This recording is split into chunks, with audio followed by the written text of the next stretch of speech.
¿qué tal? Muy buenas noches. Les damos la más cordial bienvenida al noticiario nocturno del canal del Poder Judicial de la Federación. Hoy que es viernes 14 de marzo de 2025. Soy Lorena Sánchez Cabrera y tendré el gusto de informarle y presentarle la información más reciente del Poder Judicial de la Federación, así como de los acontecimientos más relevantes generados en las últimas horas. Damos la bienvenida a Eusiris Rostro en la interpretación en lengua de señas mexicana. Hola, Eusiris. Y es así como iniciamos.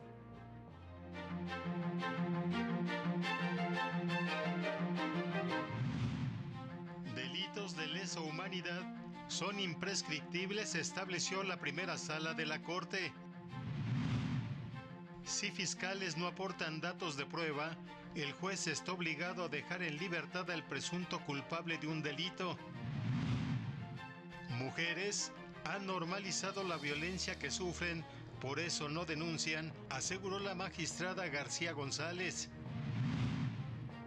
El INE fomentará la participación ciudadana en la próxima elección judicial a través de mensajes en radio y televisión. Vamos con la información. La primera sala de la Corte estableció que la posible investigación de crímenes de lesa humanidad registrados durante el periodo conocido como la Guerra Sucia no es violatorio de las garantías constitucionales de atipicidad, aplicación retroactiva de la ley penal ni prescripción. La Corte precisó que la prohibición de este tipo de crímenes es una norma de derecho internacional obligatoria, por lo que es necesario interpretar de manera acorde las disposiciones constitucionales para darle efectividad. El hecho de que este delito no esté tipificado en el derecho interno no afecta a la obligación internacional de investigar, juzgar y sancionar a los responsables, ya que no se trata de un tipo penal en sí mismo, sino una calificación de conductas criminales que ya estaban establecidas en el Código Penal para el entonces Distrito Federal y territorios federales, vigente tanto en el fuero común como federal al momento de los hechos. La sala aclaró que en este caso no existe una aplicación retroactiva de la ley y recordó que en casos de violaciones graves a los derechos humanos en materia penal, los delitos no prescriben, como es el caso de los crímenes de lesa humanidad. Deficiencias en la integración de carpetas de investigación por parte de las fiscalías propicia la liberación de personas acusadas de delitos, se indicó durante una conferencia en la plataforma Lex. Camilo Peck, magistrado de circuito en Tribunal Colegiado de Apelación, subrayó que las fiscalías persisten como el elemento más débil del sistema de justicia. Sin embargo, dijo, desde las legislaturas no se han hecho las transformaciones necesarias. Muchas veces se nos dice, es que tú lo soltaste. No, el legislador dijo esto, que si pasa esto, yo lo tengo que soltar. No quieres que yo lo suelte, reforma todo. Y es obligación de tu legislador por el cual tú votaste. Yo solo estoy aplicando la norma. Si viene un fiscal y no me trae los datos de prueba correspondientes para determinar la existencia del hecho y la probabilidad de que una persona cometió un ilícito, no puedo vincularlo al proceso, lo tengo que dejar en libertad. ¿Me explico? En conferencia para la plataforma Lex Informa, el magistrado de circuito lamentó la falta de formación en las fiscalías en temas tan relevantes para la operación del sistema como los criterios de oportunidad. Porque hay asuntos que no deberían de pasar, porque se pueden arreglar desde otro nivel, no necesitan llegar a juicio y tienen que operar los criterios de oportunidad que las tiene la fiscalía. Me explico, por ejemplo, es de verdad que no se entiende por qué cuando detienen a una persona en flagrancia y cuando llegan ante el juez de control no van a pedir la prisión preventiva. Entonces, perdón por la expresión, pero ¿por qué llevas a una persona detenida? Para el canal del Poder Judicial de la Federación, Mario López Peña. Esta semana se llevaron a cabo diversos actos conmemorativos por el 8M. En uno de ellos, la magistrada Julia María del Carmen García acusó que el derecho ha sido utilizado como una herramienta del patriarcado. En México, 2 de cada 3 mujeres ha sufrido violencia al menos una vez en su vida, por lo que cada día hasta 40 millones de ellas viven una pandemia silenciosa, denunció la magistrada Julia María del Carmen García González. En el marco del Día Internacional de la Mujer, se llevó a cabo la conferencia Masculinidades Alternativas, evento organizado por las coordinaciones de juzgadores de distrito y tribunales federales laborales en las instalaciones de la Extensión Regional Naucalpan de la Escuela Federal de Formación Judicial. Muchas mujeres ni siquiera son capaces de nombrar las violencias que viven porque asumen que es algo normal. Porque me grita poquito y no me medio mata y entonces está bien, porque yo me lo busqué, porque no tenía la camisa planchada, la comida lista, los niños no obedecieron, etcétera, etcétera. En el evento, la magistrada García González aseguró que apropiarse de los temas de género tiene una profunda vocación transformadora.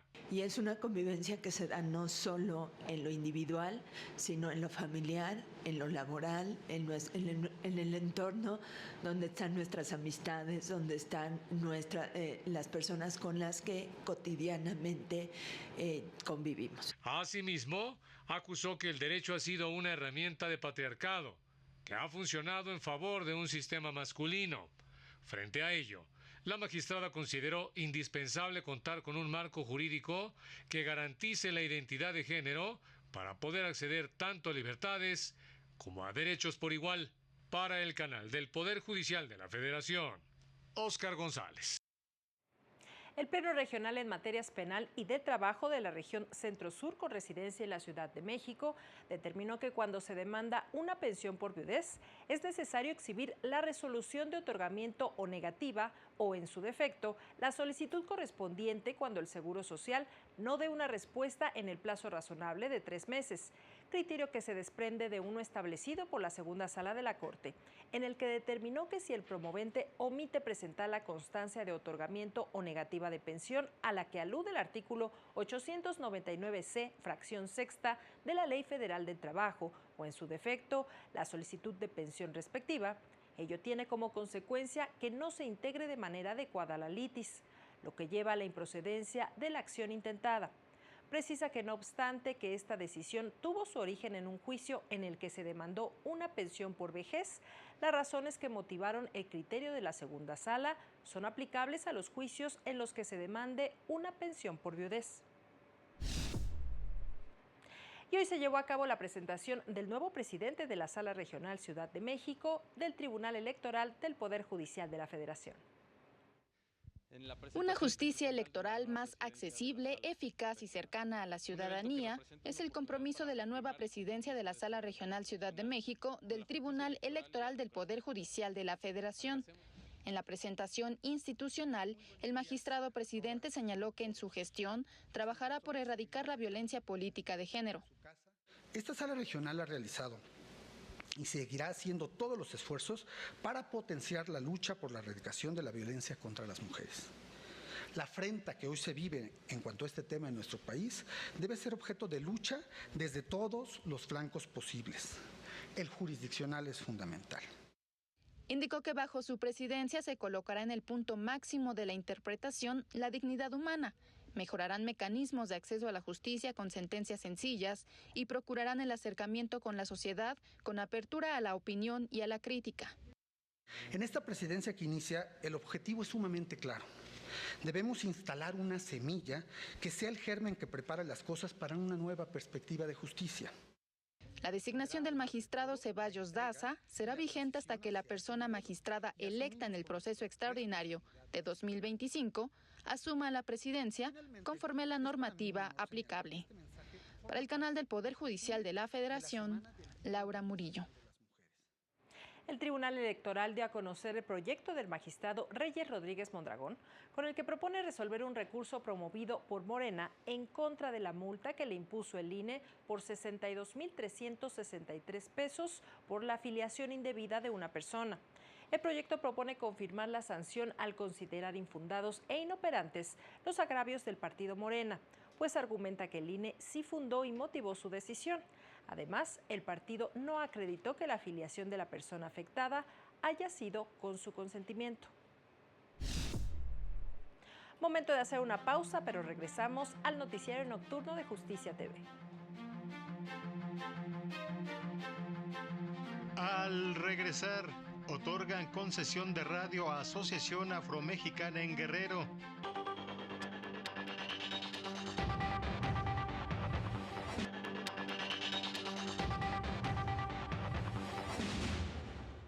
Gracias por continuar con nosotros. 2 meses y medio es el tiempo que falta para que se lleve a cabo la primera elección judicial en México, y aquí en la capital del país se elegirán 138 cargos. Se utilizará un modelo de casilla única. La ciudadanía recibirá 9 boletas, 6 correspondientes a la elección federal y 3 a la local. Con el fin de que dicho ejercicio se realice de la manera más coordinada, el INE y el Instituto Electoral de la Ciudad de México firmaron un convenio de colaboración. Como siempre, pero más en esta ocasión, tendremos que llevar a cabo una acción pedagógica para explicar de qué se trata esta elección, por qué es importante, por qué las personas que habitan en este país, que tienen la calidad de ciudadanía, tienen que participar. Entonces, pues es un doble reto.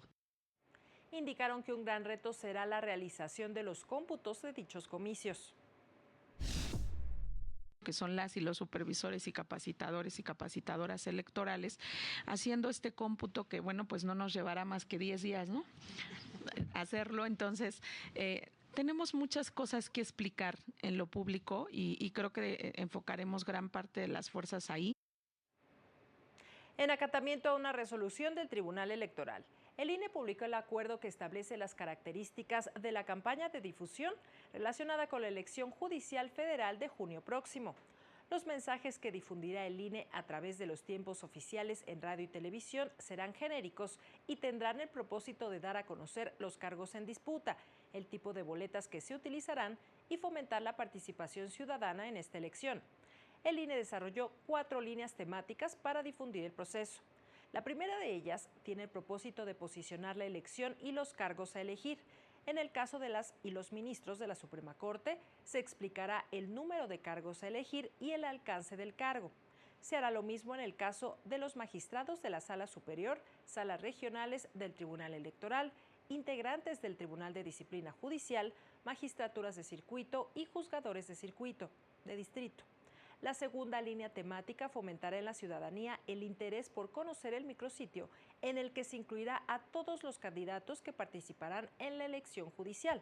Explicará la boleta específica para cada cargo y cómo se vota.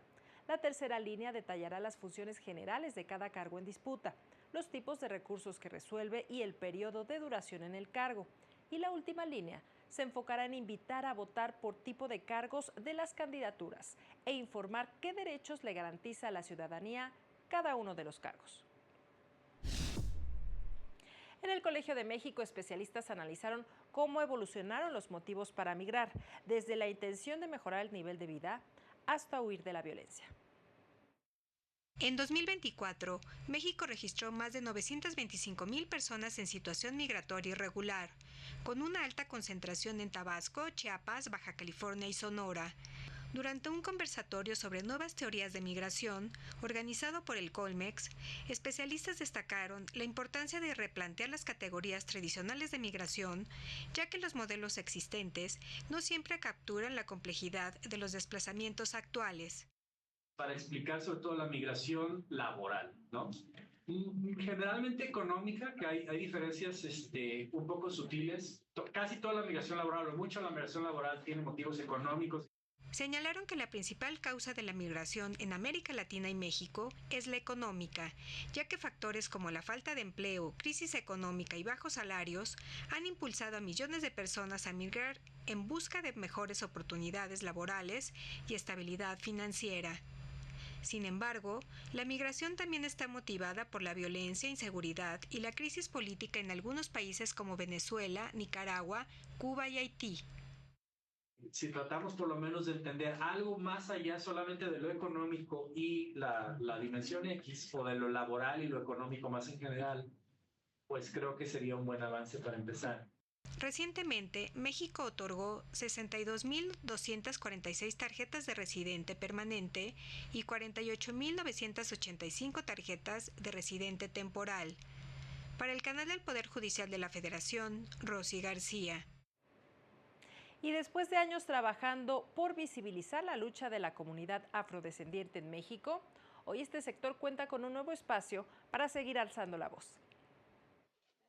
El Instituto Federal de Telecomunicaciones entregó la tercera concesión radiofónica de uso afromexicano. La Asociación Negro, Nuevo Empoderamiento de Guerrero, que preside Audel Urbina Serrano, fue la beneficiaria de este programa que lleva a cabo el IFT para dar voz a grupos que han sido históricamente discriminados.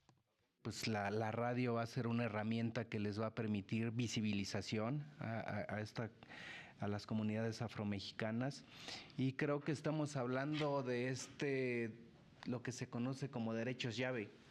O sea, el hecho de que la comunidad cuente con una estación de radio, pues viene a habilitar otro tipo de derechos, no solo el de la comunicación, sino el derecho a la libertad de expresión, el derecho de acceso a la información, a la educación, a la salud. La nueva estación afromexicana es la XHSAA-GFM y transmitirá en la frecuencia 90.5 de Acapulco, Guerrero. En las próximas semanas, el Instituto Federal de Telecomunicaciones definirá los parámetros de funcionamiento para que pueda iniciar transmisiones la radiodifusora en beneficio de la población afromexicana de Guerrero. Y la verdad que este momento para nosotros es histórico, es un momento importante de visibilización. Los medios de comunicación son una herramienta importante para difundir de forma masiva políticas públicas, pero también conciencia social. Y con esta apertura para generar la radio comunitaria afromexicana, es un momento que nos va a ayudar a difundir el trabajo que hemos estado realizando durante diversos momentos y que el día de hoy vamos a fomentarlo con esta concesión. El presidente de la Asociación Negro hizo un llamado a que más comunidades afromexicanas del país se acerquen al Instituto Federal de Telecomunicaciones para tener una frecuencia de radio comunitaria. Para el canal del Poder Judicial de la Federación, Juan Carlos González. La Oficina de Derechos Humanos de la ONU se pronunció sobre el hallazgo de restos humanos en Teuchitlán, Jalisco. Desde Ginebra, Suiza, su portavoz Liz Throssell señaló que los hechos representan un recordatorio profundamente perturbador del trauma de las desapariciones vinculadas al crimen organizado en México. Indicó que el descubrimiento resulta aún más perturbador, dado que el rancho había sido previamente investigado por la Guardia Nacional y la Fiscalía de Jalisco hace apenas 6 meses. Hacemos un llamado a las autoridades para que garanticen investigaciones exhaustivas, independientes, imparciales y transparentes sobre los delitos cometidos en el sitio, para fortalecer los esfuerzos para identificar los restos encontrados ahí y para permitir la participación significativa de las familias. Y es que lamentablemente el crimen organizado en México ha capturado ya gran parte de los sectores sociales. Sobre esto se conversó en la UNAM. El crimen organizado ha tomado el control del contrabando de autos ilegales en la frontera norte de México, aseguraron especialistas, ello durante un conversatorio sobre el tema encabezado por el Instituto de Investigaciones Jurídicas de la UNAM. Lamentablemente, lo que tenemos, como en muchos otros giros privativos de las actividades de giro negro, giro gris, sobre todo en la frontera, es el control del crimen organizado. Ante esta situación, según la Asociación Mexicana de Distribuidores de Automotores, la importación irregular de estos vehículos está dominada por grupos criminales, quienes obtienen grandes beneficios económicos estimados en $3,000 millones, gracias a las cuotas ilegales impuestas en el tráfico y comercialización de estas unidades. Hay redes de empresas estadounidenses también involucradas y controladas por el crimen organizado, que permiten la circulación en Estados Unidos, el cruce en la frontera a partir del pago de corrupción en estos cruces de frontera. Destacaron que la competencia desleal, derivada de la entrada de vehículos usados al país, sin un control adecuado, afecta tanto a consumidores como a la industria automotriz. Las entidades con mayor número de autos ilegales son Chihuahua, Baja California y Tamaulipas. Para el canal del Poder Judicial de la Federación, Rosy García.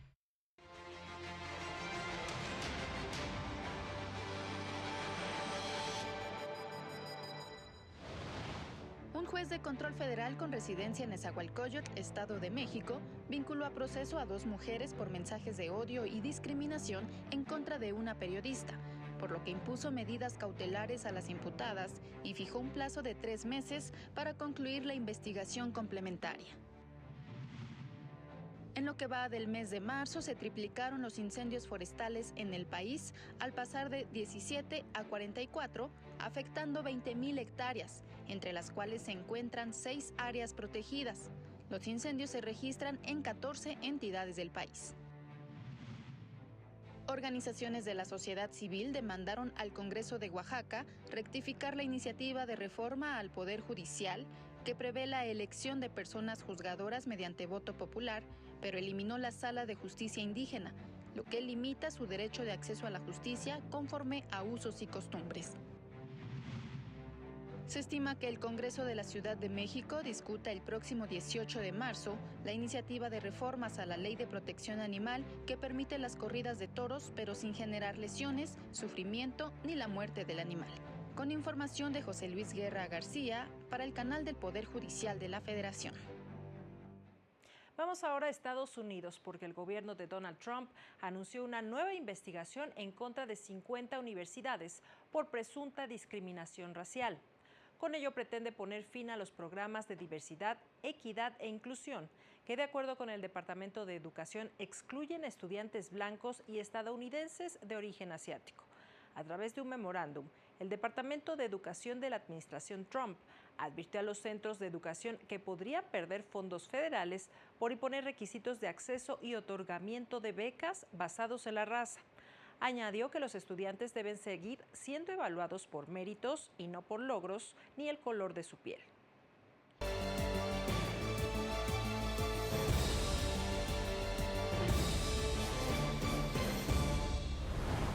La Corte Suprema de Arizona ha incorporado herramientas de inteligencia artificial para su comunicación institucional.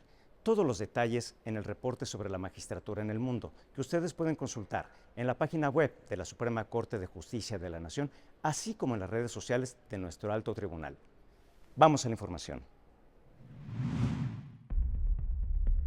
En Bolivia, el órgano judicial se declaró en emergencia presupuestaria debido a la falta de recursos para su funcionamiento. La declaratoria fue suscrita por el Tribunal Supremo de Justicia, el Consejo de la Magistratura y el Tribunal Agroambiental en protesta por el déficit económico que afecta a la Administración de Justicia.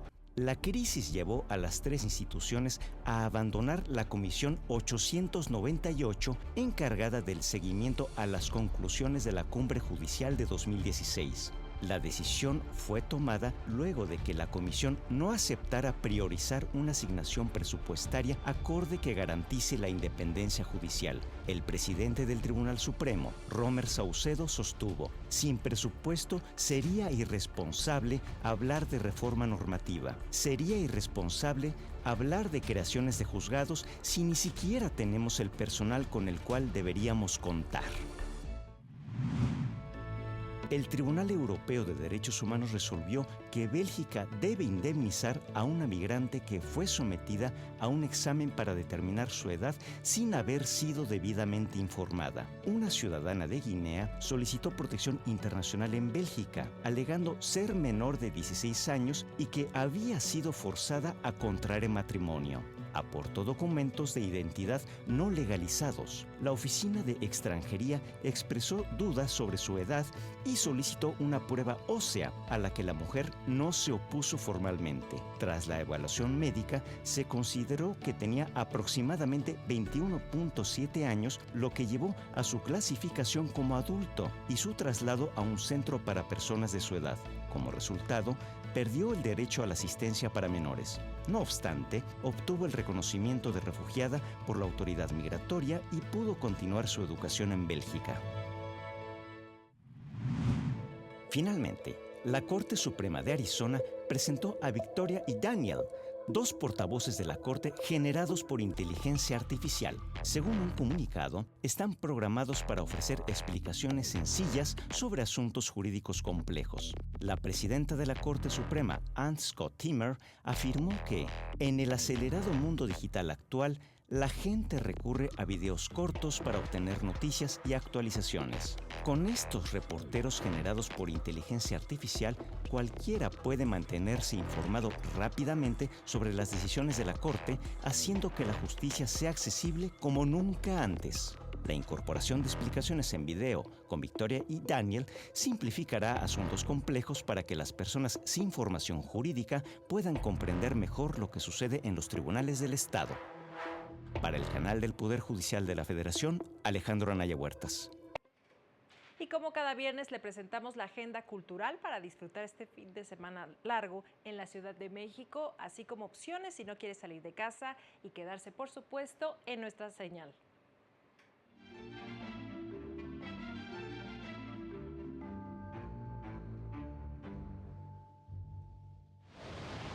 El Museo Universitario de Ciencias y Artes de la UNAM rinde homenaje al artista plástico y arquitecto Juan O'Gorman, con una exposición que reúne planos y maquetas de sus proyectos más importantes, como en la Biblioteca Central de la UNAM y la Casa Estudio de Frida Kahlo y Diego Rivera, así como objetos personales, de martes a sábado de 10 a 18 horas, entrada libre. Regresa el Festival de Teatro Clásico MX del Centro Nacional de las Artes, con puestas en escena, talleres, mesas de reflexión y conferencias gratuitas a partir de este domingo y hasta el 21 de marzo. Consulte sus redes sociales. Entrada libre. Antonio, Moda Indomable, en el Museo Franz Mayer, reúne más de 400 piezas, entre prendas, ilustraciones, bocetos, fotografías y videos de Antonio López y Juan Ramos, personajes que rompieron los esquemas en la industria de la moda entre los años 60 y 80, de martes a domingo de 10 a 17 horas, boletos en taquilla. Justicia TV transmite en exclusiva la muestra de cine de realizadoras indígenas. Este sábado a las 22 horas, disfrute de 2 cortometrajes, Tiempo de Lluvia y La Espera. Y el domingo, también a las 22 horas, no se pierda Voltaire y el asunto Calas. En un mundo donde la libertad de pensamiento es un lujo, una injusticia sacude a la sociedad. Para el canal del Poder Judicial de la Federación, Jesús Daza. Es así como llegamos al final de este espacio de noticias, como siempre agradeciendo su compañía e invitándole a mantenerse aquí en la señal del canal del Poder Judicial de la Federación. Soy Lorena Sánchez Cabrera y le deseo que disfrute su fin de semana. Hasta pronto.